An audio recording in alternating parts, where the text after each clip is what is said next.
هذا الحديث رغم شهرته وتواتره لم يرويه البخاري. لماذا أعرض عنه البخاري؟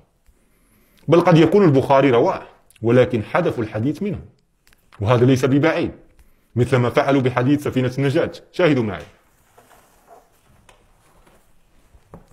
الصواعق المحرقة للهيثمي، صفحة 437، يقول: وفي رواية صححها الحاكم على شرط الشيخين: النجوم أمان لأهل الأرض من الغرق، وأهل بيتي أمان لأمتي من الاختلاف، فإذا خالفتها قبيلة من العرب اختلفوا فصاروا حزب إبليس، وجاء من طرق عديدة يقوي بعضها بعضا، إنما مثل أهل بيتي فيكم كمثل سفينة نوح من ركبها نجا، وفي رواية مسلم: ومن تخلف عنها غرق. أين هي الرواية في مسلم؟ يعني مسلم روى: إنما مثل أهل بيتي فيكم كمثل سفينة نوح من ركبها نجا، ومن تخلف عنها غرق. أين هي الرواية؟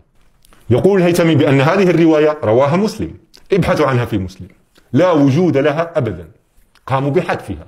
هذه هي المحبة التي نفخوا بها آذاننا ليل نهار، أنهم يحبون أهل البيت، وهم لا يتحملون مثل هذه الأحاديث التي تقسم ظهورهم.